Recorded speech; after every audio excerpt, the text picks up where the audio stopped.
साल 1970 इंडिया की per capita income $112 थी और चाइना की $113। थोड़ा different but almost near GDP $62 billion और $92 बिलियन। उसके 10 साल बाद यानी 1980 में इंडिया की पर कैपिटा इनकम $266 हो चुकी थी बट चाइना की $194 ही थी। जीडीपी में भी कंट्रीज ऑलमोस्ट सेम थे, $186 बिलियन इंडिया और $191 बिलियन चाइना। फास्ट फॉरवर्ड आज 2024, इंडिया की per capita income international monetary fund IMF के अकॉर्डिंग $2700 है और चाइना की जीडीपी पर कैपिटा इनकम $13,000 है। एक आम आदमी साल भर में कितने पैसे कमाता है और वहीं इंडिया की जीडीपी $3.9 ट्रिलियन की है बट चाइना की करंट जीडीपी लगभग $18.5 ट्रिलियन की है, नियरली 5 गुना ज्यादा। बट वेट, जब हम 1970s और 80s में ऑलमोस्ट सेम थे, फिर ऐसा क्या हुआ कि इंडिया चाइना से कम्पीट ही नहीं कर पाया और चाइना वर्ल्ड की सेकंड, इंडिया से लगभग 5 गुना बड़ी इकोनॉमी बन गया? इसके पीछे बहुत से रीजन है बट मेनली 4 रीजंस हैं। 1976 तक चाइना का डिक्टेटर माओ जेडोंग था जिसकी खराब पॉलिसीज की वजह से पूरे कंट्री में लगभग 3 से 4 करोड़ लोगों की मौत हुई, फेमाइन और सिविल वॉर्स की वजह से। जेडोंग की मौत के बाद नई प्रेसिडेंट पावर में आए डेंग जाओपिंग। इंडिया ने अपनी इकोनॉमी वर्ल्ड के लिए ओपन की 1991 में बट चाइना ने इंडिया से 11 साल पहले ही अपनी इकोनॉमी वर्ल्ड के लिए ओपन कर दी थी 1980 में, जिसने चाइना को बूस्ट दिया जब वर्ल्ड से कंट्री में इन्वेस्टमेंट्स आने लगी। डेंग जाओपिंग माओ जेडोंग की पॉलिसीज के अगेंस्ट था, वो इकोनॉमी को फ्री रखना चाहता था ताकि वो ग्रो कर सके। उनकी फिलॉसफी के अकॉर्डिंग इससे कोई फर्क नहीं पड़ता कि बिल्ली व्हाइट है या ब्लैक है, अगर वो चूहे को पकड़ सकती है तो, जो इनकी इकोनॉमी पर भी अप्लाई होती है। पहला रीजन था एग्रीकल्चर। 1978 माओ जेडोंग की पॉलिसीज के अकॉर्डिंग फार्मर्स खेती तो कर सकते हैं बट कौन सी फसल उगाई जाएगी, कितनी उगाई जाएगी, सब पर गवर्नमेंट का हक होता था और यहाँ तक कि वो लैंड्स किसी इंडिविजुअल्स के ना होकर लोकल अथॉरिटीज के होंगे, जिसकी वजह से लोकल कंडीशंस पर ध्यान ही नहीं दिया जाता था। डेंग ने इस चीज को पूरी तरह से चेंज किया।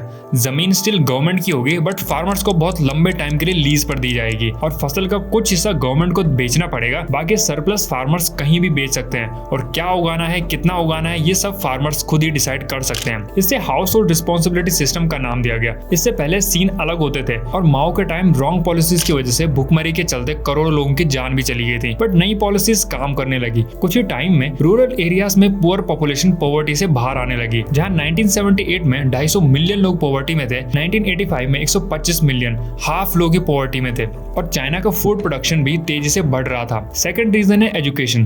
1986 में गवर्नमेंट ने कंपलसरी एजुकेशन लॉ पास किया और क्योंकि चाइना में इससे पहले भी वुमेन और मेन को ऑलमोस्ट सेम ही रिस्पॉन्सिबिलिटी से देखा जाता था, तो दोनों को एजुकेशन मिला। जो लिटरेसी रेट 1986 में 65% था, वो 4 साल बाद ही 1990 में 77% हो गया था और करंटली 99% पर है। साथ ही चाइना ने इंजीनियरिंग, साइंस और टेक्नोलॉजी की फील्ड में भी इन्वेस्टमेंट की और फैसिलिटीज होने की वजह से लोग स्किल्ड होते गए।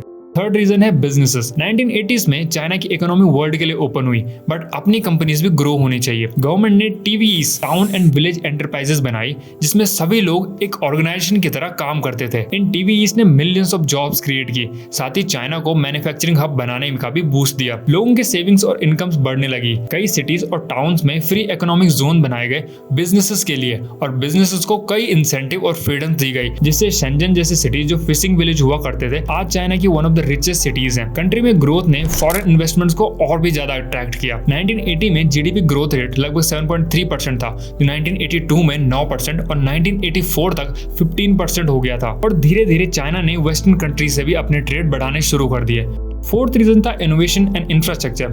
क्या आपने कभी सोचा है कि सारी कंपनीज मैन्युफैक्चरिंग के लिए चाइना पर डिपेंड क्यों करती है? स्किल्ड लोग, special business zones, cheap labour और मैन्युफैक्चरिंग के लिए बेस्ट इंफ्रास्ट्रक्चर। चाइना ने 1980s के बाद ही हाईवेज, रेलवेज और एयरपोर्ट से लेकर एनर्जी प्लांट्स तक में हैवी इन्वेस्टमेंट की। 2004 के बाद से ही चाइना ने हाई स्पीड रेलवेज पर भी काम शुरू किया, जो 2022 में कंट्री के 33 स्टेट लेवल एडमिनिस्ट्रेशन में से 31 तक में फैला हुआ है, यानी ऑलमोस्ट हर स्टेट में, हर मेट्रो सिटी में। इसके अलावा चाइना ने पोर्ट्स डेवलप किए, गुड्स को इम्पोर्ट और एक्सपोर्ट करने के लिए टेक्नोलॉजी में हैवी इन्वेस्टमेंट्स की थी, जिसकी वजह से न सिर्फ इनोवेशन बढ़ने लगी बल्कि मैन्युफैक्चरिंग और भी इजी और चीप होने लगी। और करंट टाइम में चाइना को कोई कंट्री इसलिए भी रिप्लेस नहीं कर पाती क्योंकि उन्होंने इकोसिस्टम ही इस तरह का बनाया है कि उनसे सस्ता और स्पीड से कोई मैन्युफैक्चरिंग नहीं कर सकता। चाइना के पास आज हर चीज की मैन्युफैक्चरिंग अवेलेबल है, कपड़ा, शूज, इलेक्ट्रॉनिक, केमिकल्स, मेटल्स और यहाँ तक कि जितने भी टॉयज बनते हैं वो भी most of the China he manufacture करता है। चाइना आज वर्ल्ड की सेकंड बिगेस्ट इकोनॉमी है जो सून USA को भी पार कर देगी।